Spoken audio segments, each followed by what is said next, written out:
Mga Lodi, don't skip ads po tayo. Maraming salamat sa patuloy ninyong pagsuporta. Paki-like and share naman dyan mga Lodi. At sa mga gustong mag-donate sa ating GCash or regular na load, mag-comment lang po tayo. Para patuloy tayong makapag-upload ng mga bagong kabanata. Marami pong salamat.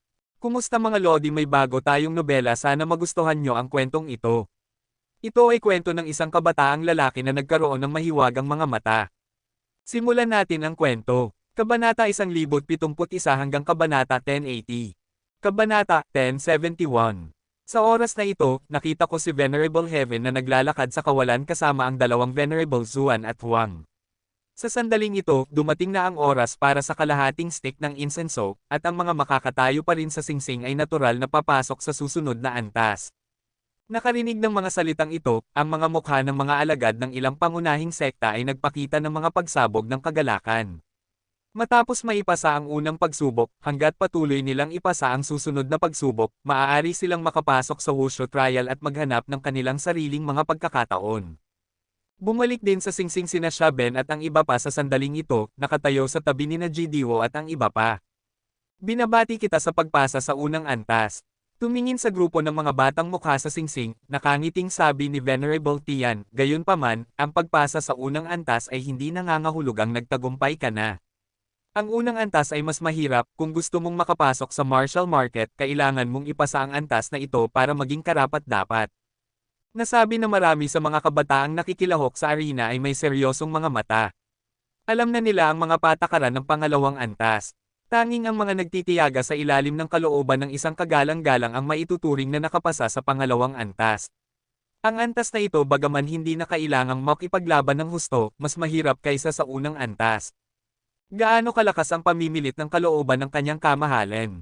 Kahit na hindi pa nila ito nararamdaman noon, maaari silang mag-isip ng isang bagay o dalawa mula sa pagkakakilanlan ng kabilang partido at ang nakakatakot na lakas. Tumingin sa grupo ng tahimik na mga batang mukha sa singsing, bahagyang ngumiti si Venerable Tian, at pagkatapos ay gumawa siya ng kilos, tumango si Venerable Huang sa likod niya, at naglakad pasulong sa kawalan. Sa isang iglap nang lumitaw si Venerable Huang sa kalangitan sa itaas ng singsing, isang nakakatakot na presyon ng kalooban ang biglang bumaba sa mga tao sa singsing. Ang presyon na ito, na parang mula sa lahat ng direksyon, ay mabangis na pumipigil sa grupong ito ng mga kalahok, pigilan sila. Nalibing sa nakakatakot na pamimilit na ito ng kalooban, sa isang sandali lamang, 5 tao sa singsing ay hindi makayanan, at umupo ng nakatawid ang mga binti sa singsing, ang mga patak ng pawis ay dumudulas mula sa kanilang mga pisngi bumaba, ngunit habang umuupo sila, nawala na ang kanilang kaugnayan sa wushu. Ang ilan sa unang grupo ng mga tao ay hindi makayanan, at pagkatapos ay may pangalawang grupo ng mga tao. 5 minuto lamang ang lumipas. Mahigit 30 tao ang nakatayo sa singsing, at may higit sa 20 tao ang nakatayo sa sandaling ito. Lahat sila ay nagpupumilit na lumaban. Sa ilalim ng pamimilit ng kalooban na pinakawalan ni Venerable Huang, hindi nila hahayaang mabaigo ang kanilang sarili kung hindi nila mararating ang kanilang limitasyon. Sa kawalan, tahimik si Venerable Huang. Ang kanyang mga mata ay tumingin sa grupo ng mga batang mukha na nakatayo sa singsing. Sa sandaling ito, nahulog ang kanyang mga mata sa dalawa sa kanila. Agad, isang hindi mahahalata na malamig na ilaw ang lumitaw sa kalaliman ng kanyang mga mata. Nawala sa isang kisap mata.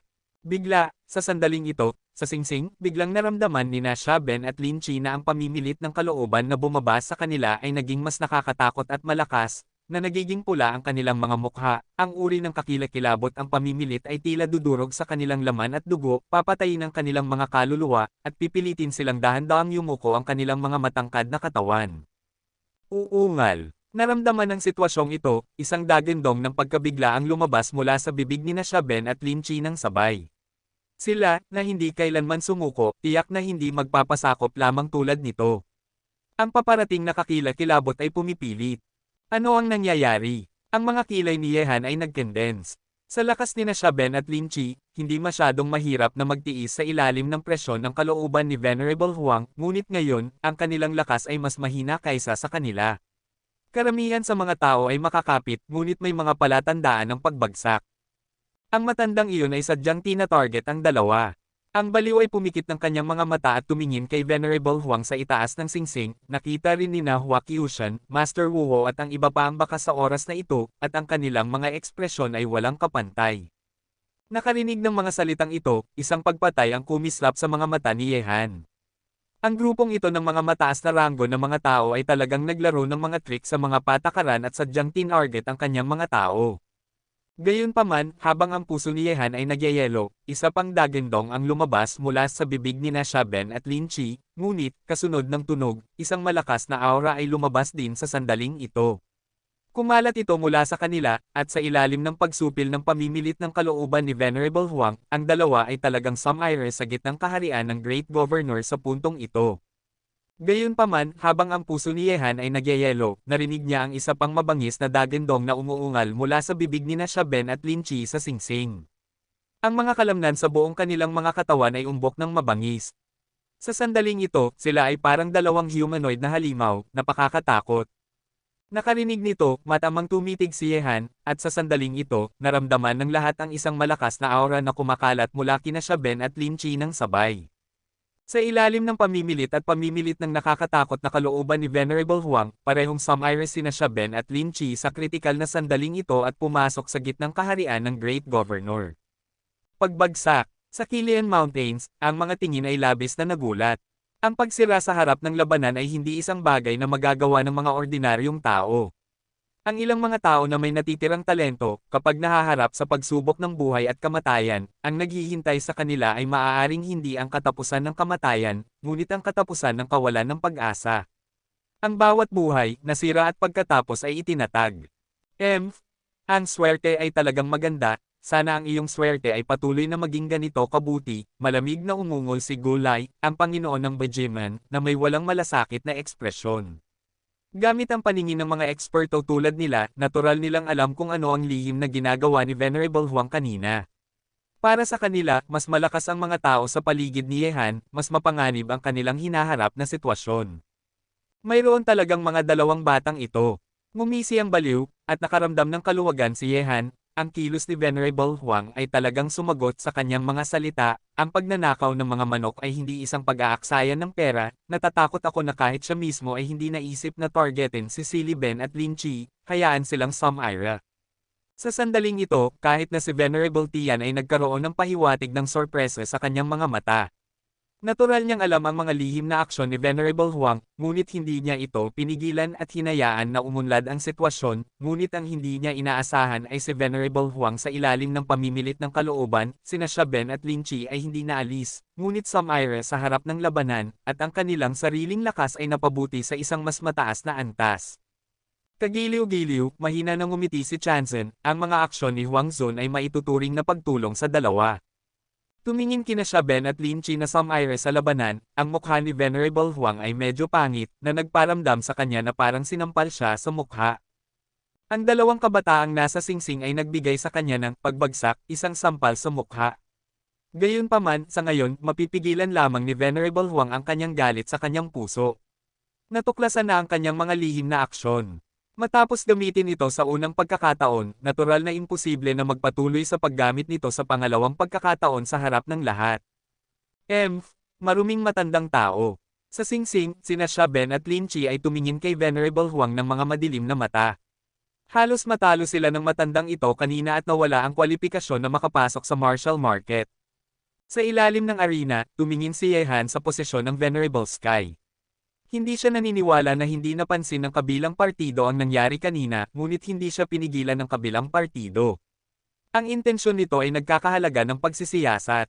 Kabanata 1072. Marahil ay naramdaman ang titig ni Yehan, tumingin din si Venerable Sky patungo sa posisyon ni Yehan. Sa sandaling nagtagpo ang kanilang mga mata, pareho silang tumawa ng sabay. Ang sobrang kakaibang lasa ay hindi mahuhulaan, marahil, sila lang ang nakakaunawa sa malalim na kahulugan ng ngiting ito. Binawi ni Yehan ang kanyang titig at patuloy na pinanood ang sitwasyon sa itaas ng singsing, ngunit mahigpit na nakakuyom ang kanyang mga palad. Ang Venerable ay isang supermaster na napakahirap harapin noong araw na iyon. Ang kalaban ay hindi lamang malakas, ngunit malalim din na nakatago, sa ilalim ng nakangiting mukha na iyon, hindi maintindihan ni Yehan kung ano ang mga plano ng kabilang partido. Ang paglalakbay na ito sa Kunlun Mountain ay nagparamdam kay Yehan na marahil hindi ito magiging kalmado. Bagaman kalmado ang kasalukuyang sitwasyon, ngunit gamit ang kanyang matalas na pangamoy, naamoy na niya ang isang malakas na bagyo sa hangin. Ano ang iniisip mo, bata? Napansin ang kakaiba ni Yehan, nagtanong ang baliw. Nakarinig nito, umiling si Yehan, ito ay ang kanyang intuition lamang, hindi na kailangang sabihin ito upang mag-alala ang lahat. Nakita ito, sinabi ng baliw, hindi ka dapat masyadong mag-alala, ang iyong lolo at old Daos Chow ay maaaring nakarating na dito, kahit na may mangyari, maaari silang lumitaw sa unang pagkakataon. Nakarinig nito, nanatiling tahimik si Yehan, tumingin sa nakangiting mukha ni Venerable Tian, lagi siyang nakakaramdam ng kaunting hindi mapakali. Nang lumipas ang oras para sa kalahating stick ng insenso, natapos ang pangalawang round. Sa huli, 18 tao lamang ang nakakatayo sa singsing, at ang iba ay lahat ay natanggal. Sa panig ni Yehan, ang apat na Shaben, Yeching at Beigong Xiaoer ay lahat ay nagtiis, ang natitira ay nagmula sa iba't ibang sekta sa sinaunang mundo ng martial arts, at walang sinuman mula sa kampo ng casual na cultivator ang makakatiis. Nakita ito, tumingin si Venerable Heaven sa mga tao sa singsing at nakangiting sabi, kung kaya mong magtiis hanggang sa huling hakbang, nangangahulugan ito na lahat kayo ay napakahusay. Dahil nakapasa ka na sa 2 antas, oras na para sa iyong sariling pangangaso ng kayamanan. Panipi. Pagkatapos ng lahat, sa isang kaway ng kamay ni Venerable Heaven, sa isang iglap, isang kabuoang 8 sinag ng liwanag ang lumabas mula sa kanyang kamay, bumaril sa lahat ng direksyon. Nakita ito, ang mga mata ng mga tao sa Kilian Mountain ay sumunod sa 8 sinag ng liwanag. Sa nakaraan, kaagad, sa ilalim ng titig ng lahat, ang 8 sinag ng liwanag ay nahulog sa 8 haligi ng bato sa Kilian Mountain na parang may mga mata. Ito ay isang spirit stone. Kinunot ni Yehan ang kanyang mga mata. Sa oras na ito, ang mga kamay ni Venerable Heavenly Venerable ay nag-condense ng isang napaka-misteryosong selyo. Sa sandaling na-condense ang selyo, 8 maliwanag na puting ilaw ang lumabas mula sa 8 haligi ng bato. Ang 8 puting ilaw na ito ay nagmula sa buong mundo, lahat ay nagtipon sa misteryosong selyo sa mga kamay ni Venerable Heaven. Nakita ang eksena na ito, isa-isa ang mga bulalas na narinig sa paligid, ang 8 puting ilaw na ito ay umaabot mula sa tuktok ng haligi ng bato hanggang sa selyo sa mga kamay ni Chanson, tulad ng 8 kadena ng bakal, ang mga puting ilaw na ito ay magkakaugnay sa kawalan upang lumikha ng isang nakakagulat na screen. Sa oras na ito, nakita ko ang mga kamay ni Venerable Heaven na dahan-daang bumukas, at pagkatapos, ang misteryosong selyo ay patuloy na lumalaki sa kawalan, unti-unting bumubuo ng isang madilim na butas, ang butas na ito ay kasing taas ng isang tao, ngunit sa pamamagitan ng butas na ito, ang mga tagalabas ay hindi makakakita kung saan pupunta ang loob. Matapos mabuksan ang Martial Market, mayroon kang 3 araw dito. Pagkatapos ng 3 araw, muling babukas ang pasukan. Sa makatuwid, mayroon ka lamang 3 araw. Ngayon, pumasok ka. Kasunod ng mga salita ni Venerable Tian, si Merong Chando ang unang pumasok sa madilim na butas sa arena, at nawala sa isang kisap mata. Ang mga alagad ay nagmadali ring pumasok dito. Lumitaw din si Yehan sa singsing sa sandaling ito. Nakita ito, nakangiting sabi ni Venerable Tian, hihintayin ko ang iyong magandang balita sa labas. Pagkatapos ay salamat sa iyong mga magagandang salita. Nang iinis na ngumisi si Yehan sa kanyang puso, tumingin siya sa pasukan ng yungib at sinabi sa mga tao sa paligid niya, pumasok ka, huwag tayong maghiwalay kapag nakapasok na tayo. Matapos sabihin ito, sina Yehan at ang iba pa ay nawala rin sa pasukan ng wushu isa-isa. Hindi ko alam kung gaano katagal ang lumipas. Nang makabawi sina Yehan at ang iba pa mula sa pagkahilo, nakarating na sila sa isang kakaibang lupain. Ang lupain na ito, sa isang sulyap, ay puno ng magandang aura. Sa itaas ng mga bundok, ang mga puno ay lantian at puno ng orihinal na lasa. Ano kayang yaman ng aura? Huminga ng malalim si Yehan. Kumpara sa labas, ang aura sa hangin ay higit sa 4 o 5 beses na mas makapal. Maaari bang ito ang wushu market? Ito pala ay isa pang espasyo. Hawak ni Yeching ang malaking kamay ni Yehan at namangha. Tumingin si Yehan sa paligid at sinabi, marahil ito ay isa pang espasyo, o marahil ito ay isang lugar na hindi natin alam sa China. Ito ang dojo na naiwan ng mga dakilang kapangyarihan ng panahon ng mga Diyos. Ang kanilang lakas ay tunay na hindi masusukat. Ang lugar na ito ay lampas sa ating kakayahan na mag-isip. Boss, saan tayo pupunta ngayon? Hindi ko alam kung saan nagpunta ang hayop na iyon na si Merong Chando, kung hindi man ay maaari nating patayin siya dito. Galit na sabi ni Lin Chi. Nakarinig nito, sinabi ni Yehan, hindi pa rin natin alam ang lahat dito. huwag kang maggulo, una mong pamilya rin ang iyong sarili sa sitwasyon dito, narinig kong may mga pagkakataon dito, ngunit may mga panganib din, ngunit hindi natin alam kung ano talaga ang panganib. Ano ito? Tumingin si Yehan sa paligid, pumili ng isang direksyon, at sinabi, maglakad muna tayo sa ganitong paraan. Boss, makinig sa iyo. Kaagad, sina Yehan at ang kanyang grupo ng 7 ay naglakad patungo sa napiling direksyon. Mayroong isang mayamang aura sa kawalan dito, na ginagawang napakasariwa ng hangin dito. Ito ay isang kapaligiran na ganap na walang polusyon sa industriya. Kung ikaw ay mas galit, natatakot ako na maraming tao ang gustong manirahan dito. Hoy, ito ay isang spirit stone. Kabanata 1073. Sa oras na ito, nakita kong nakaluhod si Bigong Xiaoer sa lupa at kumuha ng isang bato. Ang batong ito ay naiiba sa mga ordinaryong bato. Mayroong isang mahinang berdeng ilaw sa purong puting bato. Sa bato, mayroong isang alon ng espiritual na enerhiya. Ang pagkasumpungin ay ipinapasa. Tiningnan ito ni Yehan at sinabi, isang ang spirit stone. Hindi ko inaasahan na makakakita nito saan man. Sabi ni Bigong Xiaoer, narinig ko sa aking master na mas maraming spirit stone ang makuha mo sa Wushu, mas matagal ang pagpasok mo sa Kunlun Mountains upang mapagtanto ang Taoismo. Ngumiti si Yehan at sinabi, gusto ka ng banal na lupain ng Kunlun na ibigay sa kanila ang mga spirit stone, at pagkatapos ay gagamitin nila ang bilang ng mga spirit stone upang matukoy ang haba ng oras para sa bawat tao na mapagtanto ang Taoismo. Siyempre. Sabi ni Bigong Xiaoer, anuman, ang spirit stone na ito ay walang silbi sa akin, pareho lang ito sa sinuman. Nakarinig nito, tiningnan siya ni Yehan at sinabi, hindi ko masabi, gusto mo talagang pumunta sa Kunlun Mountain upang paliwanagan ang Taoismo. Siyempre hindi, sabi ni Bigong Xiaoer, sabi ni Master, ang pangunahing layunin ng aking nakababatang kapatid na babae na si Ye Qing at ako na pumasok sa Wushu sa oras na ito ay ang maghanap ng mga pagkakataon upang mapabuti ang ating sariling lakas, para sa pagkolekta ng mga spirit stone para sa banal na lupain ng Kunlun, hindi natin gagawin iyon. Panipi. Itinaas ni Yehan ang spirit stone sa kanyang kamay, at nakangiting sinabi, sa kasong ito, bakit hindi mo iwanan sa akin ang spirit stone na ito, walang silbi naman sa iyo ang paghawak nito. Alam mo talaga kung paano umakyat sa poste. Tiningnan ni Bigong Xiaoer si Yehan, ngunit isang spirit stone lamang ito, syempre hindi siya magiging kuripot. Sabi mo walang silbi sa iyo. Umiling si Yehan, at tahimik na inilagay ang piraso ng spirit stone sa somero ring. Kuripot. Mahinang umungol si Bigong Xiaoer na nagdulot ng pagtawa kay Ye Qing, at lumapit upang hawakan ang kanyang kamay. Gayunpaman, sa sandaling ito, mayroong isang pagsabog ng marahas na paggalaw mula sa lupa sa ilalim ng mga paa ni Yehan. Ang paggalaw na ito ay parang lindol, at maging ang mga bato sa lupa ay nagsimulang tumalon. Dam, ano ang nangyayari, hindi ba ito ang lugar na ito ay guguho? Kumunat ang mga kilay ni Ling Chi. Hindi, nagmula ito sa kagubatan. Sa sandaling ito, tiningnan ni Yehan ang birhen na kagubatan sa harap nila. Ang pinagmulan ng paggalaw na ito ay ang kagubatan na iyon. Narinig ang mga salita ni Yehan, ang mga mata ng lahat ay tumingin sa kagubatan. Kaagad, sa ilalim ng kanilang titig, dalawang figure ang sumugod palabas ng kagubatan at sumugod patungo kina Yehan at sa iba pa. Mukhang parang gusto nilang magkaroon ng dalawang papa. Mula sa Bajiman, kinilala ni Bigong Xiaoer ang dalawang tao.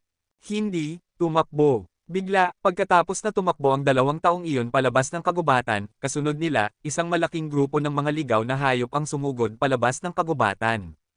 Ang lupa, maging ang lupa, ay nanginginig. Higit pa rito, naamoy ni Yehan ang mga senyales ng panganib mula sa mga hayop na ito. Ang mga ligaw na hayop na ito ay mukhang mga tigre at tumatakbo ng kasing bilis ng hangin. Tiyak na mas nakakatakot sila kaysa sa mga ligaw na hayop sa Tengchong Forest. Matapos makita ang mga ligaw na hayop na ito na sumugod patungo sa kanila, sina Yehan at ang iba pa ay sumugod patungo sa iba na parang kidlat. Tumatakbo sa direksyon. Dam, bakit ang mga halimaw na ito ay halos kapareho ng mga nilalang sa Tengchong Forest? Lihim na sumumpa si Ling Chi, lumingon siya at tumingin, para lamang makita na ang dalawang alagad ng Bajiman ay naapakan ng mga halimaw na iyon. Wala na siyang oras para sumigaw. Dapat mong malaman na ang lahat ng mga taong makakapasa sa dalawang antas at makapasok sa Wushu ay mga batang Panginoon na nagbukas ng pangalawang linya ng Ren at Do, at ang ilan sa kanila ay pumasok na rin sa kaharian ng Zongrendo. Ang grupo ng mga hayop ay walang lakas na lumaban. Iyak. Bigla, mayroong isang tunog na parang pag-awit ng isang uri ng ibon sa kalangitan, at tumingin si Yehan, ngunit ang tinging ito ay halos nagpabagsak sa kanya sa lupa dahil tatlong malalaking ibon ang lumitaw sa itaas ng kanilang mga ulo. Ang mga agila, mga pakpak na nakabuka, ay lumulutang sa kawalan, bawat isa ay kasing laki ng isang malaking truck. Hindi na tayo babalik sa magaspang na panahon ng bato. Sa oras na ito, nakita ng lahat ang higanting agila sa itaas ng kanilang mga ulo, at isang hitsura ng pagkamangha ang unti-unting lumitaw sa mga mata ng lahat. Hindi maisip na ang isang agila ay maaaring maging napakalaki. Tumakbo, ang mga taong ito ay nakatingin na sa atin. Seryoso ang hitsura ni Yehan, may tatlong higanting agila sa itaas ng kanyang ulo, at ang mga napakasama na hayop sa likuran niya, kung sila ay nalito ng mga bagay na ito, tiyak na magiging napakahirap. Gayunpaman, nabigo ang Diyos na tuparin ang mga hangarin ng isa.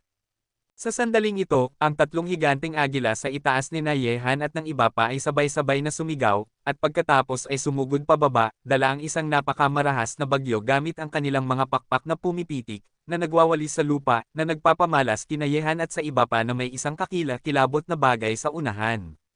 Ang paglaban ay nagpapabagal sa kanilang bilis ng pagtakbo. Something. Itinaas ni Yehan ang kanyang ulo, isang walang katapusang malamig na ilaw ang kumislap sa kanyang mga mata, at sinabi, "Umalis muna kayo, huwag kayong mahabol ng grupo ng mga ligaw na hayop sa likuran, sasamahan ko kayo pagkatapos kong makitungo sa tatlong malalaking lalaking ito."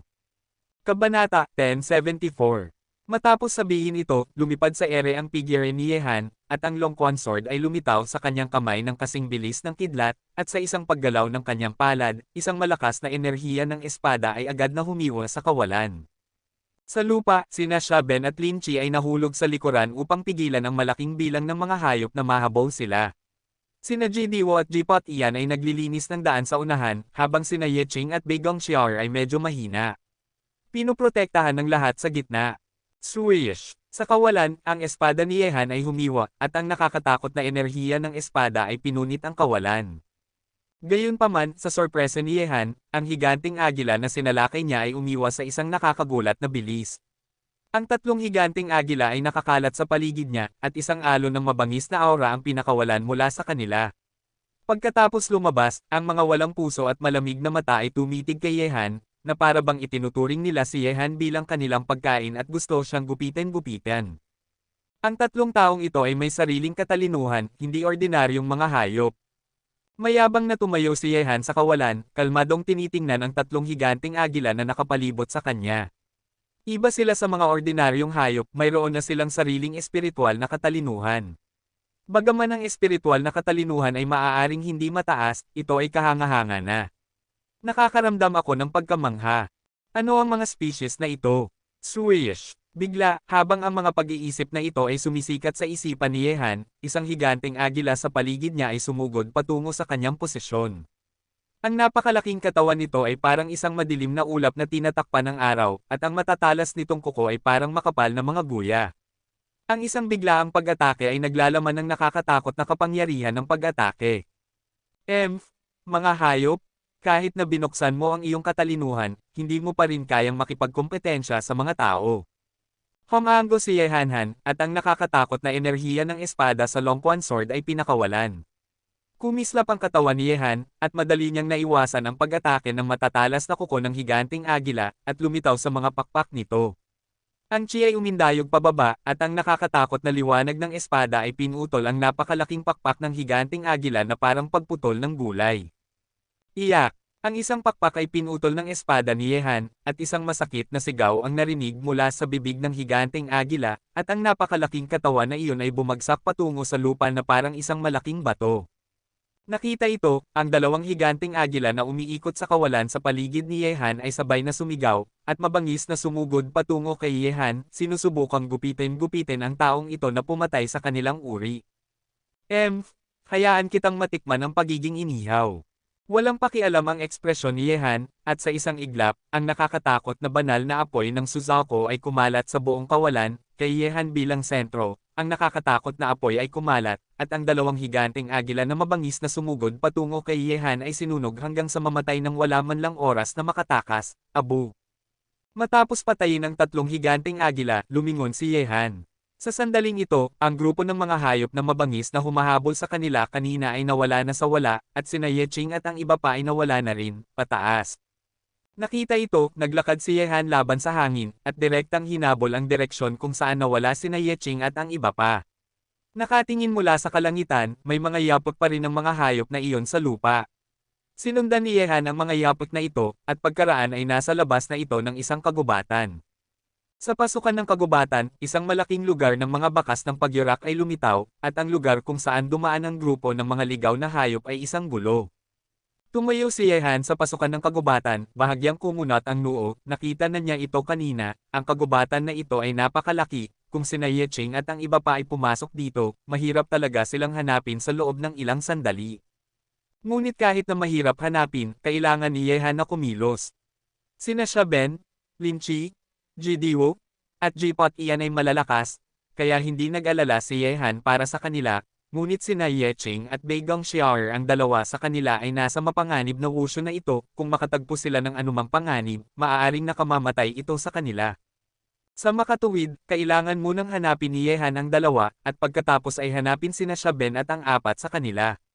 Siyempre, magiging pinakamabuti para kay Yehan kung ang anim sa kanila ay magkakasama. Matapos magpasya, sinundan ni Yehan ang mga yapot ng mga hayop na iyon at mabilis na gumalaw sa kagubatan, ngunit habang gumagalaw, hinanap din ni Yehan ang mga bakas na naiwan ni Yeching at ng iba pa. Gayunpaman, hinanap na ni Yehan ang kagubatan sa loob ng kalahating oras, ngunit walang bakas, kahit na isang bakas ni Ben at ng iba pa.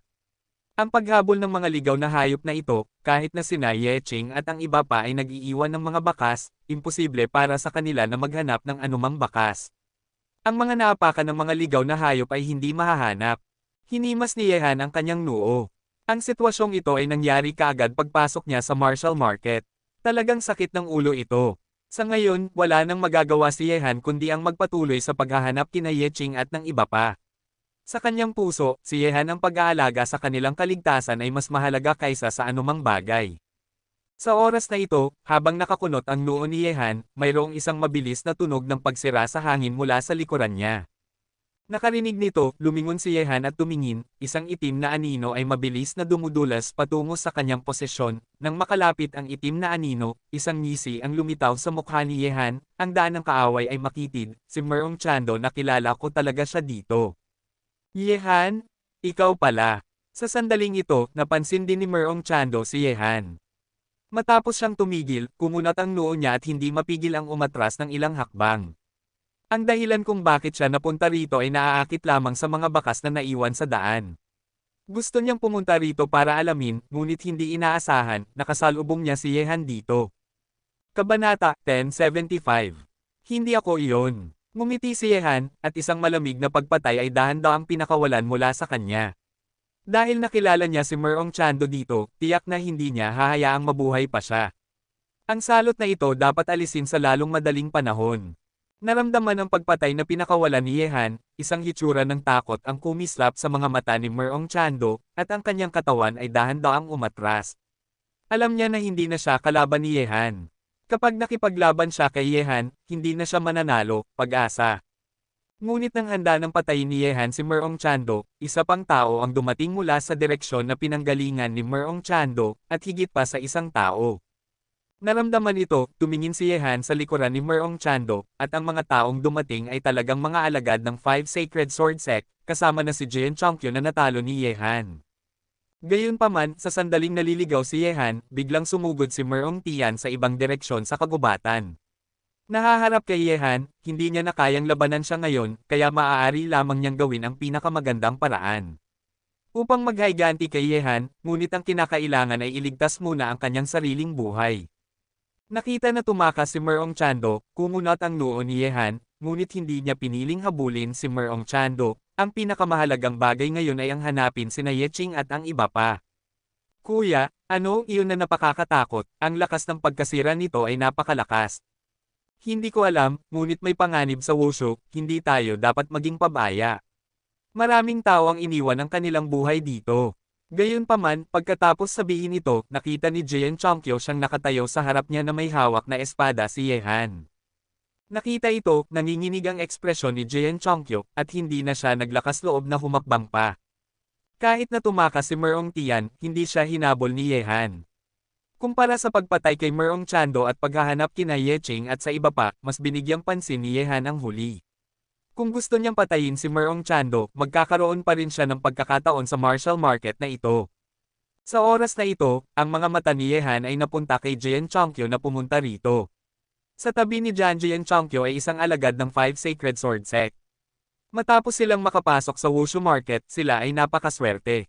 Nakakita ng ganoong panganib, ang dahilan kung bakit ang dalawa sa kanila ay pumunta rito ay naaakit din sa ilang mga bakas sa daan, at nais na makita kung makakahanap sila ng isang bagay na kapakipakinabang sa kanila.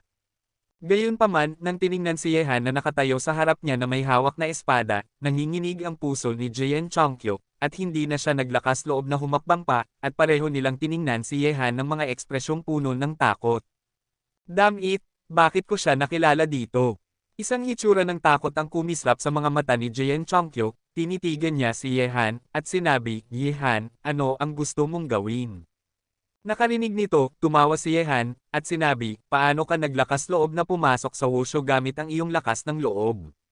Bago ko simulan ang pagpatay sa iyo, bibigyan kita ng 10 segundo upang mawala sa aking paningin, kung hindi, kukunin ko ang iyong aso. Buhay! Nakarinig ng mga salitang ito, sina Jian Chongqio at ang mga alagad ng Wuyu Sword Sect ay nagalak, at tumakbo sila nang nakabukas ang kanilang mga binti, at nawala sa paningin ni Yehan ng wala pang 10 segundo. Para sa mga alagad ng sinaunang sekta ng martial arts, wala man lang interes si Yehan. Ang pagpatay sa mga taong ito ay isang pag-aaksaya lamang ng kanyang oras. Kung gusto niyang patayin sila, papatayin niya ang mga master sa likuran ng mga alagad na ito. Nagpatuloy si Yehan sa paglalakad patungo sa kagubatan. Bagaman maraming mga bakas na naiwan sa kagubatan, ang grupo ng mga ligaw na hayop ay hindi alam kung saan sila nagpunta. Sa oras na ito, sa isang dahon sa kagubatan, ang ilang mga mantsa ng dugo ay nakakuha ng atensyon ni Yehan. Matapos makita ito, lumipad si Yehan pababa. Ang mga mantsa ng dugo na ito ay tila hindi naiwan ng mga hayop, at naiwan ito hindi pa katagal. Kaagad, hinawakan ni Yehan ang dugo, at ang mga mata ng Yin at Yang ay binuksan kaagad. Ang pagbubukas ng kaliwa at kanang mata ng sabay ay magpapahintulot kay Yehan na makita ang mga bagay na nangyari noon sa pamamagitan ng ilang mga bagay. Ginamit na ito ni Yehan ng maraming beses noon, at kamangha-manghang. Ngunit sa sandaling ito, nang buksan ni Yehan ang mga mata ng Yin at Yang, isang larawan ng pelikula at telebisyon ang lumitaw sa kanyang isipan. Nakita niya ang dalawang babaeng dumadaan dito na magkahawak kamay, ang ilang dugo ay tumulo mula sa isa sa mga babae at kumapit sa mga dahon, at pagkatapos ay nagpatuloy silang tumakbo patungo sa harap ng kagubatan. Ang aking kapatid at si Big Ong Xiaoer, ngunit ang babaeng si Big Ong Xiaoer ay nasugatan pala. Kumunat ang noo ni Yehan, at tumingin ng malalim sa kagubatan. Sina Ye Ching at Big Ong Xiaoer ay nasa unahan pa rin. Kaagad, hinabol ni Yehan ang direksyong ito. Hindi nagtagal, nakakita siya ng mga mantsa ng dugo sa ilang mga dahon. Ito ay kumpara lamang sa unang lugar, mas marami at mas maraming mga mantsa ng dugo dito, na nagpapakita na si Big Ong Xiaoer ay hindi gaanong nasugatan. Hindi tumigil si Yehan, at hinabol siya hanggang sa wakas. Nakakita siya ng higit pang mga mantsa ng dugo na halos magkakaugnay. Kalahating oras na ang lumipas, nawala ni Yehan ang mga bakas ng mga mantsa ng dugo na naiwan ng pinagmulan sa isang lugar na may mga damo. Nawala. Kumunat ang noo ni Yehan, at tumingin sa paligid. Gayunpaman, habang naglalakad si Yehan, bigla siyang nakaramdam ng pakiramdam ng pagsuspine sa ilalim ng kanyang mga paa. Bago pa mag-reach si Yehan, ibinaling niya ang kanyang buong katawan patungo sa lupa. Bumagsak siya, ngunit hindi ito nag-ulo kay Yehan. Matapos umikot ng ilang beses sa hangin, lumutang ang kanyang katawan pababa, at sa ibaba, ang sukat ng isang yungib ay lumitaw sa paningin ni Yehan. May isang yungib na nakatago sa ilalim ng damong ito. Sa itaas ng pasukan ng yungib, isang mahinang liwanag ang bumagsak sa yungib. Matapos bumaba si Yehan, agad niyang tiningnan ang paligid ng yungib. Kaagad, sa yungib, isang singaw na malamig na pool ay lumitaw sa mukha ni Yehan. Sa harap ni Han, sa malamig na pool, dalawang babae ang nakaupo nang nakatawid ang mga binti, tahimik na nagsasanay. At ang dalawang taong ito ay sina Ye Ching at Big Ong Xiaoer. Gayunpaman, ang nagpapatuyo ng bibig ni Yehan ay sa sandaling ito sa malamig na pool, kalahati ng damit ni Bigong Xiaoer ay naalis na, at ang kanyang mapuputing mabangong balikat ay ganap na nakalantad sa hangin, ang mga katangian ng isang pares ng kabaligtaran na kasarian ay lumilitaw, at mula sa pananaw ni Yehan, makikita lamang ang isang bagay na hindi dapat makita. Ang kagandahan ni Bigong Xiaoer ay hindi maihahambing sa mga ordinaryong babae. Bilang ang pinakamagandang babae sa sinaunang mundo ng martial arts, mayroon siyang halos perpektong mukha ng anghel at ang kanyang matangkad na figure ay kabilang din sa golden ratio. Hindi niya maaaring piliin ang isang kapintasan, tanging sina Nangong Zizon, Lina, ang santo ng kanluran, at Yan Qingmo ang maihahambing sa kanya. Kabanata 1076. Huminga ng malalim si Yehan. Nakita na ligtas ang dalawa, nakahinga rin siya ng maluwag. Umupo siya nang nakatawid ang mga binti sa gilid ng malamig na pool, naghihintay kina Yeqing at Beigong Xiaoer na matapos ang kanilang pagsasanay. May sugat sa mabangong balikat ni Beigong Xiaoer. Sa sandaling ito, ang sugat sa kanyang katawan ay nabende na, at may kaunting dugo pa rin sa puting tela. Hindi alam ni Yeqing at Beigong Xiaoer. Naramdaman ito ng kamay ni Yehan sa malamig na pool. Mayroong isang napakamalakas na enerhiya sa malamig na pool na ito. Ang enerhiyang ito ay lubos na ikinatakot ni Yehan. Kapag ang enerhiyang ito ay nasipsip sa katawan, tiyak na makakatulong ito kina Yeqing at sa iba pa na mapabuti. Lakas, at hindi lang isang pangkalahatang pagpapabuti. Ang bawat isa ay may sariling pagkakataon, at ang lugar na ito ay walang alinlangang ang pagkakataon ni Yeqing at Beigong Xiaoer, ang swerte at kapalaran ay nakasalalay sa isa't isa. Ang malakas na enerhiya lamang sa malamig na pool na ito ay walang gaanong epekto kay Yehan.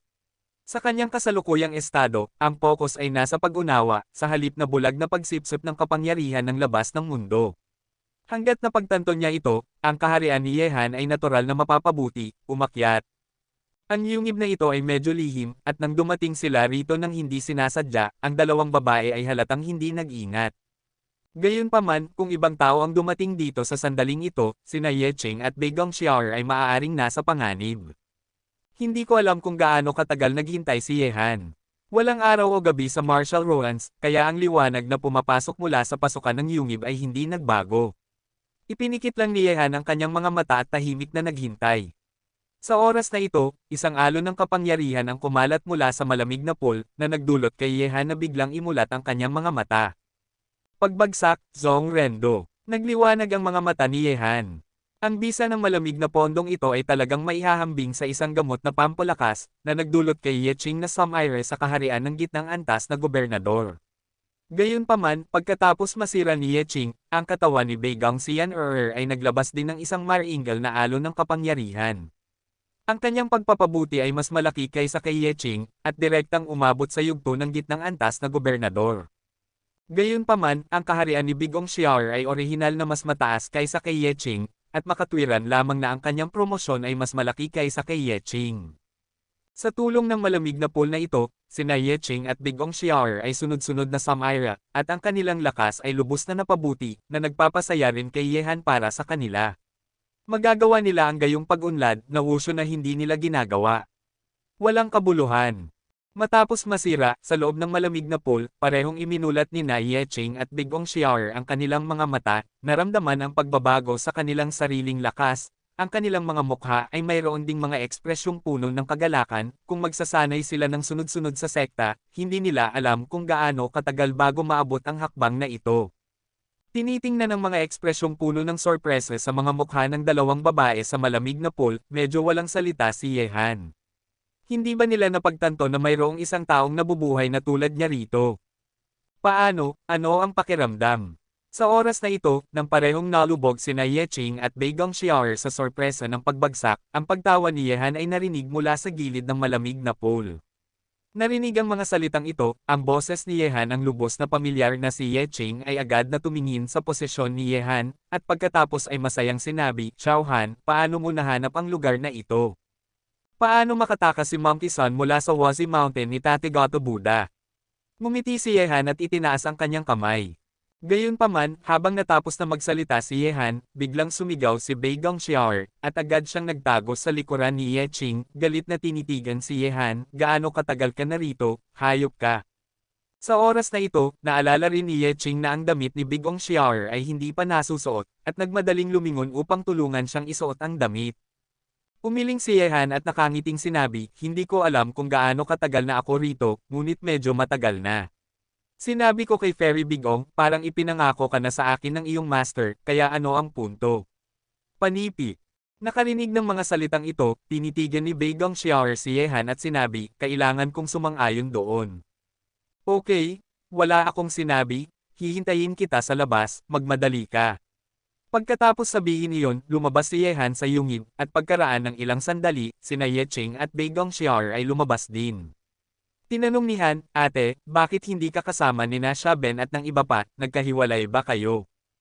Tumango si Ye Ching at sinabi, nagkaroon kami ng isang mahusay na labanan sa mga hayop na iyon, nasugatan si Xiaoer sa pagprotekta sa akin, sinabi ni na Ben at ng iba pa sa amin na umalis muna, at ngayon hindi ko alam kung ano ang nangyari sa apat sa kanila. Nakarinig nito, sinabi ni Yehan, huwag kang mag-alala, dahil magkakasama ang apat sa kanila, gamit ang lakas ng apat sa kanila, ang grupo ng mga ligaw na hayop ay hindi magdudulot ng panganib sa kanilang buhay. Marahil ay tulad mo ngayon, at nakahanap na sila ng kanilang mga gamit sa isang lugar, sariling pagkakataon. Sana nga, tumango si Ye Ching, at sinabi, ang wushu na ito ay talagang kakaiba.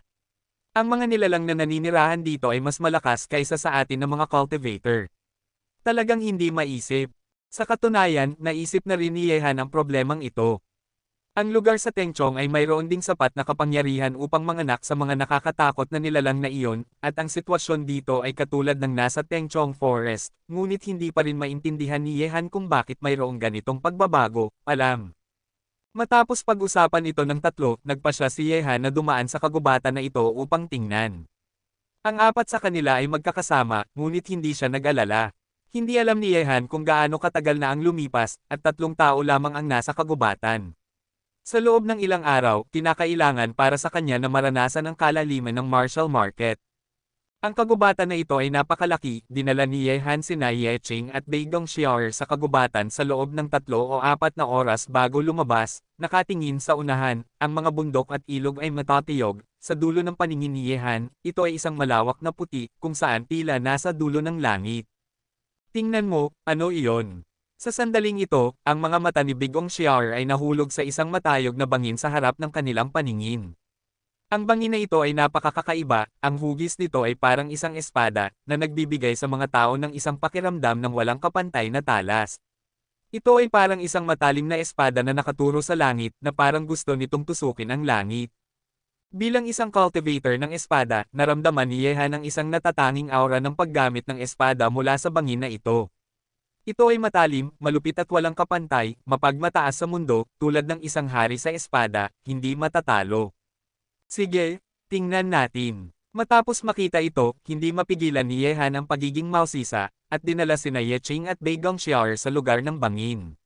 Matapos dumaan sa 2 taluktok ng bundok, sina Yehan at ang 3 sa kanila ay sa wakas nakarating sa lugar kung saan naroon ang bangin.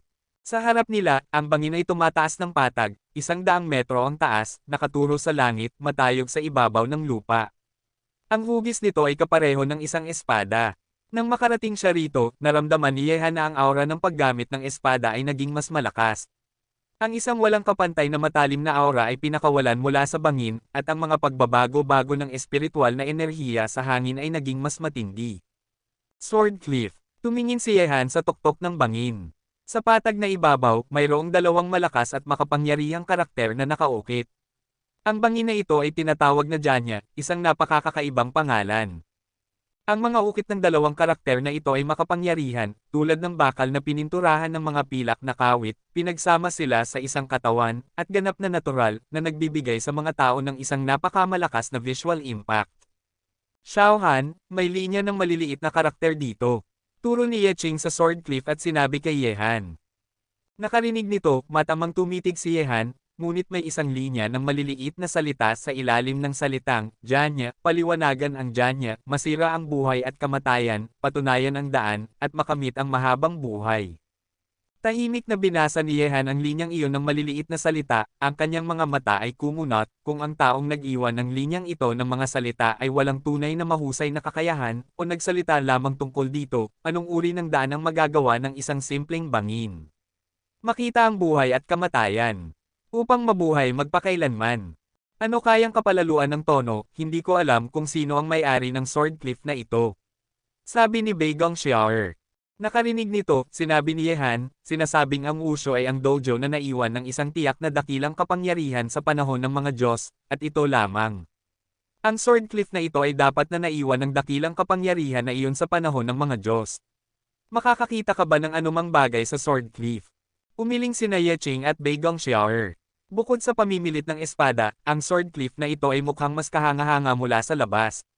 Naiiba ito sa mga ordinaryong bangin. Tungkol sa ibang mga bagay, hindi nila makita ang bangin na ito. Mayroong isang bagay na hindi pangkaraniwan. Teka, Xiaohan, ang dalawang karakter na iyon ay tila gumagalaw. Sa sandaling ito, tiningnan ni Ye Qing ang dalawang karakter na Janya na lumangoy na parang maliliit na tadpole sa kanyang paningin. Naglalakad sa patag na bangin, ang bawat guhit ng salitang Janya ay tila nasa Syra. Ang mga mata ni Baigong Xiaoer ay nakatingin din sa salitang Janya. Sa ilalim ng kanyang nakatuon na titig, ang dalawang salitang ito ay biglang naging dalawang figure, at ang dalawang figure na ito ay nasa bangin. Nakikipaglaban sa isa't isa na parang isang mural. Gayunpaman, ang nakita ni Yehan ay ibang eksena. Sa kanyang paningin, ang mga salitang Janya ay dahan-daang nagsama-sama, at may isang espada lamang na tumusok sa langit. Tumingin si Yehan sa dalawang karakter na iyon, at sa ilalim ng kanyang titig, ang dalawang karakter na ito ay dahan-daang nag-overlap, at ang mga guhit ay parang mga liwanag ng espada, patuloy na nag-overlap, nabuo ang isang espada, at ang espadang ito ay lumipad pataas, tinusok ang langit, at maging ang langit ay tinusok ng isang malaking butas.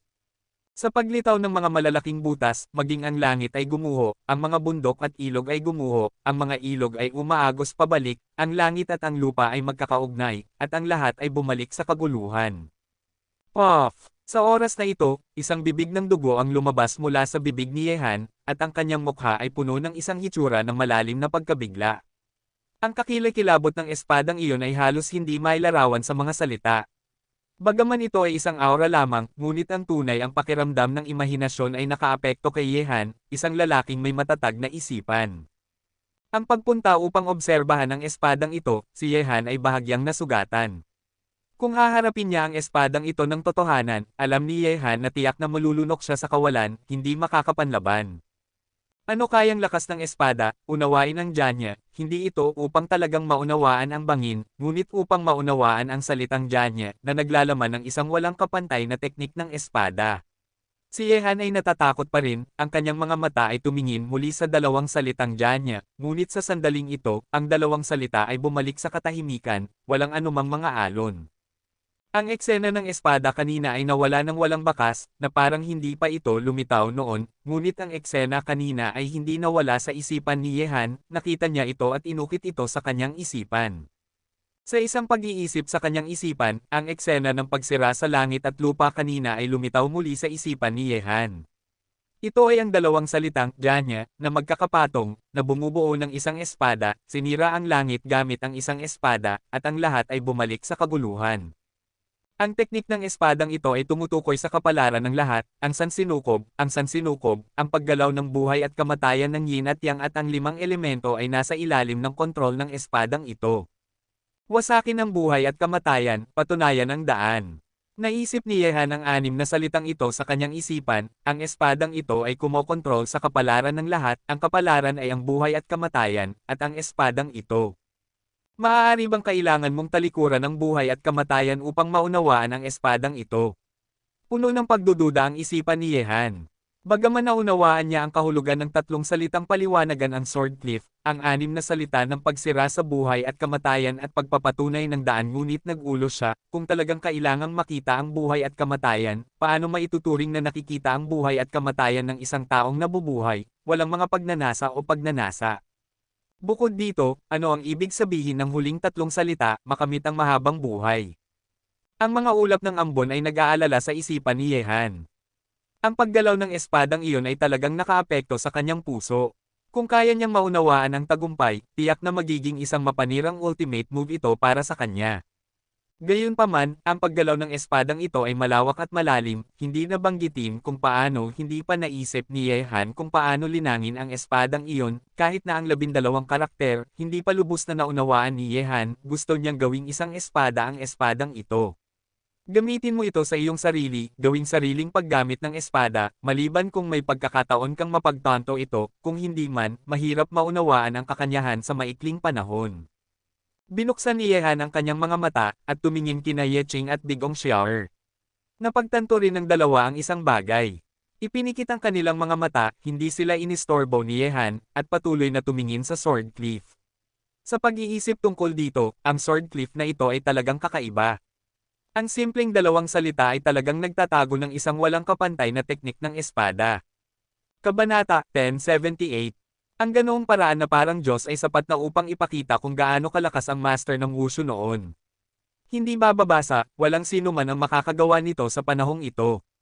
Sa sandaling ito, iminulat ni na Yeching at Bigong Xiaoer ang kanilang mga mata, at isang hitsura ng kagalakan ang kumislap sa kanilang mga mukha. Xiaoer, nakilala ko ang isang teknik ng espada. Masayang tumingin si Yeching kay Bigong Xiaoer, at nang marinig iyon, tumango si Bigong Xiaoer at sinabi, "Ako rin." Nakarinig nito, hinimas ni Yehan ang kanyang ilong ng nahihiya, sina Yeching at Bigong Xiaoer ay parehong naunawaan ito, ngunit hindi siya. "Xiaohan, kumusta ka naman?" Tumingin si Yeching kay Yehan at nagtanong. "Masama ang swerte ko." Umiling si Yehan, pagkatapos ay tumingin siya kina Yeching at sa dalawa at nagtanong, "Ate, talagang nagpaliwanag na ba kayong dalawa?" Siyempre, mayabang na tumingin si Bigong Xiaoer kay Yehan, at sinabi, "Ang aking galaw ay tinatawag na ni Jian, at mayroon itong mga katangian ng pagbabaligtad ng mga galaw ng kalaban." Sinabi rin ni Yeching, "Ang natutunan kong trick ay tinatawag na Broken Sword, at anumang depensa ay maaaring masira." Negative Sword, Broken Sword. Isang hitsura ng sorpresa ang kumislap sa mga mata ni Yehan. Ang mga teknik ng espada ni na Yeching at Bigong Xiaoer ay hindi pareho. Maaari bang ang salitang Jianya ay naglalaman ng higit pa sa isang teknik ng espada? "Xiaohan, ano ang iniisip mo?" Nakita si Yehan na tulala, niyugyog ni Yeching ang katawan ni Yehan at nagtanong ng may pagdududa. "Ate, wala." Umiling si Yehan, at tumingin muli sa salitang Jianya. Sa sandaling ito, naramdaman niya na ang dalawang salitang ito ay malawak at malalim, at tiyak na may higit pa sa isang bagay sa mga ito. Uri ng paggamit ng espada. Wasakin ang buhay at kamatayan, patunayan ang daan. Ginagawa ng kanyang makakaya ni Yehan na alalahanin ang dalawang salitang ito sa kanyang isipan, at ang imahe ng espadang tumutusok sa langit ay lumitaw muli sa kanyang isipan, ngunit ngayon, kahit na ginagawa ng kanyang makakaya ni Yehan na maramdaman ang artistikong konsepto ng espadang iyon, at sa huli ay walang kabuluhan. Sa dilim, palaging nararamdaman ni Yehan na may isang hadlang na nakakaistorbo sa kanyang pag-iisip. Parang nararamdaman niya ito, ngunit hindi niya ito mahawakan. Ngunit habang pinag-iisipan ni Yehan ang lahat ng kanyang makakaya upang maunawaan, sa sandaling ito, sa Sword Cliff, lahat ng mga font ay automatikong nahulog, at mga piraso ng sirang bato ang nahulog mula rito. Ang paggalaw na ito ay biglang nag-alarma kay Yehan, tumingin siya patungo sa Sword Cliff, ang bilis ng pagbagsak ay mas mabilis, at ang buong Sword Cliff ay nagbigay sa mga tao ng pakiramdam na ito ay guguho. Ano ang nangyayari, guguho ba ang Sword Cliff na ito? Sabi ni Bigong Xiaoer, at kaagad, ang tatlo sa kanila ay umatras ng isang tiyak na distansya. Rumble. Sa lalong madaling panahon, sa ilalim ng mapanuring mata ni na Yehan at ng iba pa, gumuho ang 100 metro taas na Sword Cliff. Ang eksena ay parang pagbagsak ng isang matayog na gusali. Nanginginig, manhid ang mga binti. Habang gumuho ang Sword Cliff, mga pagsabog ng alikabok ang pumuno sa hangin. Ang makapal na alikabok ay kumalat sa hangin, na nagpapahirap kina Yehan at sa iba pa na makita ang anumang eksena sa unahan, at maaari lamang nilang pakinggan ang patuloy na paggalaw. Pagkalipas ng ilang sandali, nang mawala ang alikabok sa buong kalangitan at muling naging malinaw ang hangin, ang mga mata ni na Yehan at ng iba pa ay biglang naaakit ng isang kumikinang na pilak na espada. Ang espadang ito ay nakapasok sa gitna ng magulong mga bato. Ang pilak puting hininga ay napakasilaw, at ang ningning ay parang isang maliwanag na buwan sa kalangitan sa gabi. Gayunpaman, nang ang tatlo sa kanila ni Yehan ay nagulat sa espadang nakabalot sa Sword Cliff, nakita nilang biglang nanginginig ang espadang iyon sa gitna ng mga bato na parang iiwan nito ang lupa anumang sandali.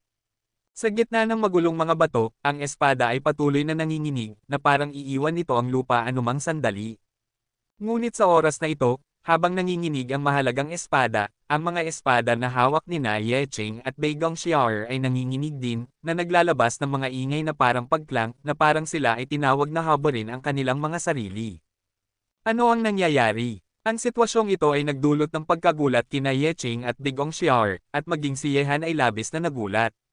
Kaagad, ang kanyang mga mata ay napunta sa espadang natigil sa magulong mga bato. Ang espadang ito ay talagang hindi pangkaraniwan, na para bang may sariling katalinuhan, maaari itong mag-resonate sa ibang mga espada.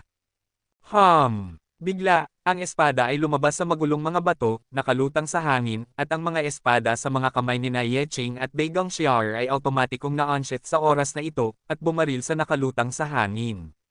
Gayunpaman, sa susunod na sandali, ang nagulat kina Yehan at sa iba pa ay nang ang mga espada ni Na Yecheng at Bei Gongxiao ay malapit nang makalapit sa espada, isang walang katapusang kapangyarihan ng espada ang agad na pinakawalan mula sa espada. Ang nakasisilaw na ningning sa espada ay namumulaklak, ito ay patusok sa mga mata ng tao. Ang kapangyarihan ng espadang ito ay puno ng nakakagulat na mapanirang kapangyarihan ng espada. Sa ilalim ng pagsupil ng mapanirang kapangyarihan ng espadang ito, ang mga espada ni Na Yecheng at Bei Gongxiao ay nasira ng paunti-unti, na naging mga piraso at nahulog sa lupa. Naramdaman ng nakakatakot na mapanirang kapangyarihan ng espadang ito, ang puso ni Yehan ay nanginginig ng husto, at nagmadaling hinayla pabalik sina Yecheng at Bei Gongxiao. Bagaman ang mapanirang kapangyarihan ng espadang ito ay hindi nakatarget sa kanya, nagparamdam ito sa kanya na si Yehan ay nakakandado ng kanyang kaluluwa ng espadang iyon, at maaari siyang mapuksan ng espadang ito anumang oras. Ano kayang nakakatakot na espada? Anong uri ng espada ito? Nagulat din sina Yecheng at Bei Gongxiao. Bagaman ang mga espada sa kanilang mga kamay ay hindi mga sikat na espada, napakahirap din nila. Gayunpaman, madali silang natalo ng espadang iyon. Higit pa rito, hindi nila kinaya ang mapanirang kapangyarihan ng espada na pinakawalan mula sa espadang iyon. Kahit na isang sulyap ay nagparamdam sa kanila na papalapit na ang kamatayan. Kabanata 1079. Sa oras na ito, marahil ay naramdaman ang kakaibang aura ni Na Yehan at ng iba pa, ang nakakagulat na mapanirang kapangyarihan ng espada ay kumalat patungo kina Yehan at sa iba pa, at ang matalim na dulo ng espada ay nakaturo kina Yehan at sa iba pa. Ang kapangyarihan ng espada ay puno ng nakakatakot na pagkapuot at pagpatay. Nalibing sa mapanirang kapangyarihan ng espadang ito, naramdaman ni Yehan na parang nahulog siya sa isang yungib ng yelo na 10,000 taon. Ang buong katawan niya ay nagyayelo, na parang ang kanyang kaluluwa ay nagyayelo sa sandaling ito, at maging ang kanyang mga yapak ay naging napakabigat. Hindi pa naramdaman ni Yehan ang presyon mula sa anumang malakas na tao. Kung ito man ay ang mga ninuno ng pamilya Ji o ang Venerable Xuanhuang mula sa banal na lupain ng Kunlun, ang presyon na dinala nila kay Yehan ay hindi kasing laki ng espada sa harap niya. Sa sandaling ito, alam ni Yehan na nakakandado na siya ng espadang ito, at sa mundong ito, wala siyang matatakasan. Nahigpitin na pinipigilan ng isang espada, si Yehan ay nagulat at sabay na mausisa sa espadang iyon, anong uri ng espada ito. Sa mga sikat na espadang Chino, ang Xuanyuan ay mas mababa pa sa isang 10,000 bahagi ng espadang ito. Maaari bang ang espadang ito ay isang armas mula sa panahon ng mga Diyos? Gayunpaman, habang may ganitong uri ng pag-iisip sa isipan ni Yehan, ang espadang nakalutang sa kawalan ay bumaril patungo kina Yehan at sa iba pa na parang isang sinag ng liwanag. Ang bilis ay napakabilis na kahit na ang isang master na tulad ni Yehan ay halos hindi tumugon. Umalis ka! Sa kritikal na sandaling ito, direktang itinulak ni Yehan sina Yecheng at Bei Gongxiao palabas, at pagkatapos ay lumitaw ang Longquan sword sa kanyang kamay, na humiwa patungo sa espadang parang liwanag na parang kidlat. Klang! Ang nakakatakot na tunog ng ginto at bakal ay sumabog na umalangaw-ngaw sa langit at lupa. Ang Longquan sword sa kamay ni Yehan ay tumama sa mahalagang espada, at isang nakakatakot na puwersa ng pagkabigla ang nailipat, na nagdulot kay Yehan na magsuka ng dugo, at ang nakakatakot na puwersa ng pagkabigla ay direktang nagpadala sa kanya na lumipad. Gayunpaman, ang nagulat kay Yehan ay ang kanyang walang talo na Longquan sword, isa sa nangungunang 10 sikat na espada ng China, na sira sa sandaling ito. Si Yehan ay natural na malinaw sa kung gaano kalakas ang Longquan sword. Maaari itong ilarawan bilang pagputol ng bakal na parang putik o paghihip ng buhok at buhok. Gayunpaman, ang Longquan sword na pumuputol ng bakal na parang putik ay kasing babasagin ng pansit ay ganap na nawasak. Si Yehan ay itinulak pabalik ng pagkabigla na may hitsura ng pagkabigla sa kanyang mukha, ngunit ang espada ay patuloy na papunta sa kanya, na parang hindi siya susuko kung hindi niya papatayin si Yehan. Ang nakasisilaw na liwanag ng espada ay dumating upang patayin siya, naramdaman ni Yehan na parang ang kanyang mga mata ay mabubulag, at ang kanyang kaluluwa ay nanginginig. Huwag! Nakita ito, si Yeching, na itinulak ni Yehan, ay mukhang natatakot, at si Beigang Xiar ay pareho. Maaari bang ang hayop na ito ay mamamatay na tulad nito, pinatay ng isang espadang walang may-ari? Mayroon ding pakiramdam ng kawalan ng pag-asa sa puso ni Yehan. Ang ganitong paraan ng pagkamatay ay talagang walang silbi sa kanya. Gayunpaman, nang sila ay nasa kawalan ng pag-asa, biglang tumigil ang espada sa harap ni Yehan. Ang matalim na dulo ng espada ay ilang milimetro lamang ang layo mula sa mga mata ni Yehan. Sapat na ito upang tusukin ang ulo ni Yehan. Nakita ito, si Yehan, na nasa kawalan ng pag-asa, ay biglang nagulat, at nagmadaling umatras ng ilang hakbang, tinitigan ang espadang nakalutang sa harap niya, na patuloy na nanginginig sa kawalan sa harap ni Yehan, na parang lumalaban sa isang bagay. Ang mapanirang kapangyarihan ng espada ay naging mas malakas at mas malakas. Bukod dito, sa espada, natuklasan ni Yehan na ang mga patak ng dugo ay dahan-dahang sama-sama sa mismong espada sa sandaling ito. Marahil, ang espadang ito ay lumunok ng dugo. Alam ni Yehan na iyon ay ang kanyang sariling dugo. Ang pagiging itinulak ng espada ay nagdulot na sa kanya na magsuka ng dugo mula sa sugat, at ang dugo ay natapon lamang sa espada. Nakita ito, sina Yeching at Beigang Xiar, na mukhang natatakot, ay nakahinga ng maluwag.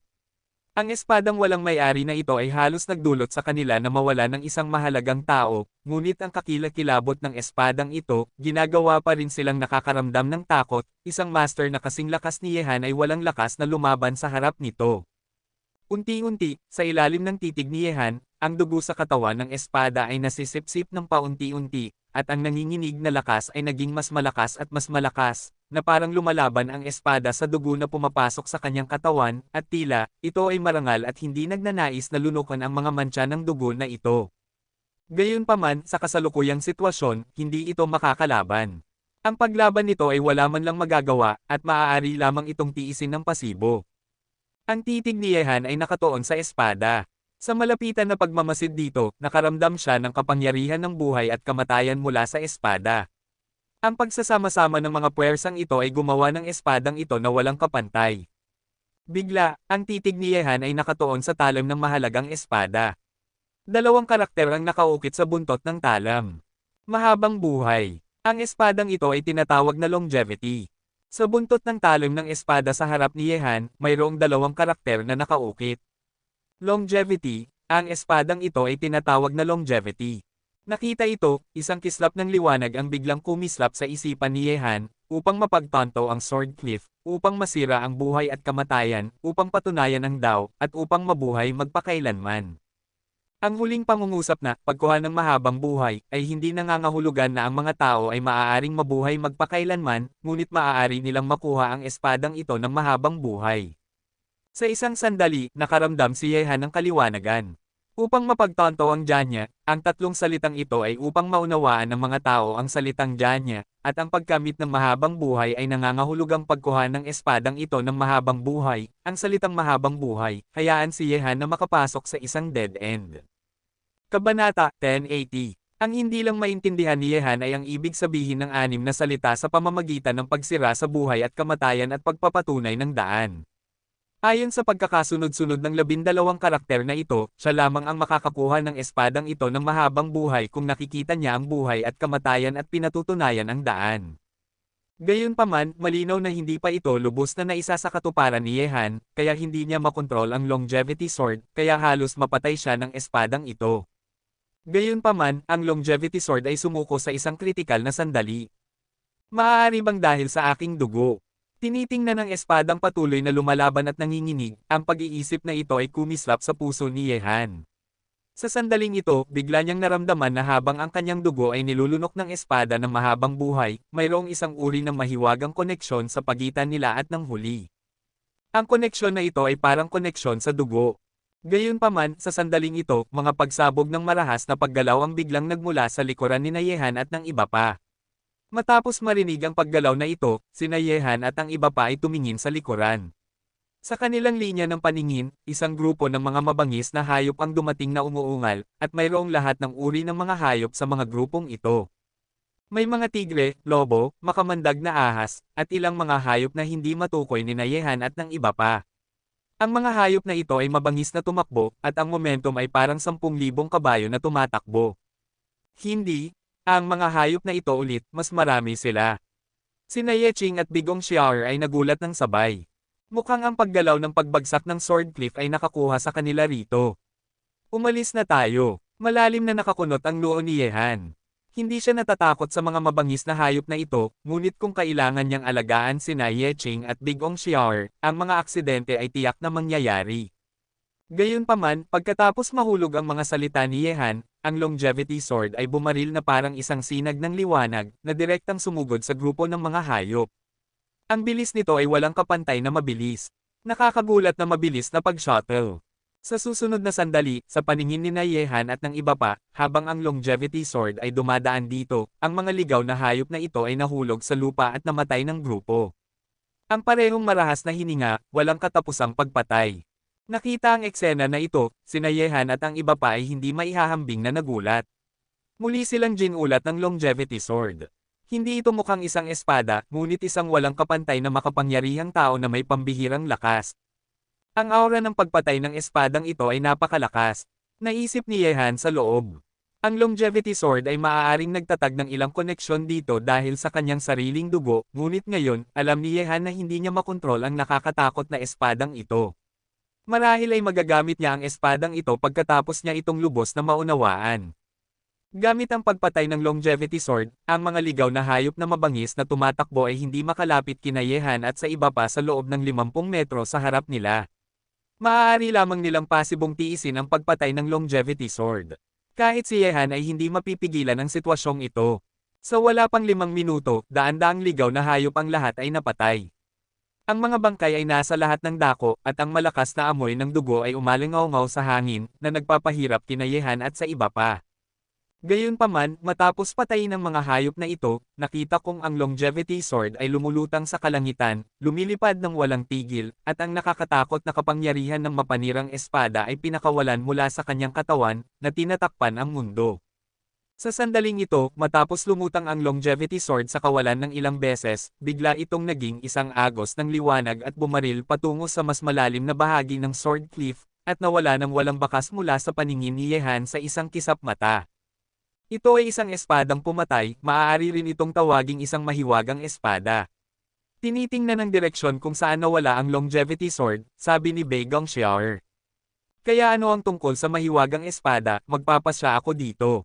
Ang mga mata ni Yehan ay kumislap ng maliwanag, ang Longquan sword na sumama sa kanya sa 4 na direksyon ay nawasak, at ang longevity sword ay maaaring palitan ito, at ito ay mas makapangyarihan pa, kahit na kontrolado ni Yehan ito ngayon.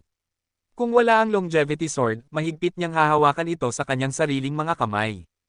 Tinatanong ni Yeching, Xiaohan, susundan ba natin para makita? Siyempre, akin ito. Ang sulok ng bibig ni Yehan ay ngumiti, determinado siyang makuha ang longevity sword. Sa oras na ito, habang sina Yehan at ang iba pa ay handa ng sumunod sa direksyon kung saan nawala ang longevity sword, maraming tunog ng pagbutas sa hangin ang nagmula sa hindi kalayuan. Xiaohan? Tingnan mo, tumakbo siya patungo sa kanila ng tanga. Nakarinig nito, matamang tumitig si Yehan, at ang 4 sa kanila, si Xiaben, ay sumusugod sa kanilang posisyon sa sandaling ito. Nakita na ang 4 sa kanila ay buhay at maayos, ang bakas ng pag-aalala sa puso ni Yehan ay ganap na nawala. Sasabihin ko lang, ang makakagawa ng ganoong kaguluhan ay tiyak na ang boss. Sina Xiaben at ang iba pa ay nakakita kina Yehan at sa iba pa mula sa malayo, ngunit nagulat sila sa mga bangkay ng hayop sa buong lupa. Lumilitaw sa harap ni Yehan at ng iba pa, tiningnan ni Lin Chi ang mga patay na hayop at nagtanong, Boss, ikaw ba ang gumawa nito? Hindi ako ganoon kaduguan. Umiling si Yehan, sinuri ang 4 sa kanila, at pagkatapos ay ngumiti, lahat kayo ay Samaira, at mukhang nakakuha kayo ng maraming bagay sa wushu. Orihinal na, sina Shaben at Lin Chi ay sumire sa gitnang termino ng Great Superintendent matapos mapigilan ng kalooban ni Venerable Huang, ngunit sa sandaling ito, ang dalawa sa kanila ay nag-unlad muli, na umabot sa tuktok ng gitnang termino ng Superintendent, isang hakbang na lamang ang layo mula sa pagpasok ang huling yugto ng Great Governor. Sina G-Pot Ian at G-Diwo ay pumasok na rin sa tuktok ng gitnang termino ng Senior Governor, at ang apat sa kanila ay nasa parehong antas na ngayon. May ilang maliit na pakinabang, kumusta ka naman? Tanong ni G-Diwo. Okay lang naman. Sumagot si Yehan, tumingin sa kalaliman ng Sword Cliff, at sinabi, ngayon na magkakasama na tayo, pero na, may kayamanan na naghihintay sa akin na kunin. Pagkatapos ng lahat, pinangunahan ni Yehan ang isang grupo ng mga tao ng diretso sa kalaliman ng Sword Cliff. Ang Longevity Sword ay dapat na may sariling layunin kapag nawala ito sa direksyong ito. Kalahating oras na ang lumipas, sina Yehan at ang iba pa ay nakarating sa isang lugar na mukhang lubhang disyerto. Ang aura dito ay napakamalakas, ngunit wala man lang isang damo na tumutubo sa paligid, at sa dulo ng kanilang linya ng paningin, mayroong isang malawak na putik, wala nang makita.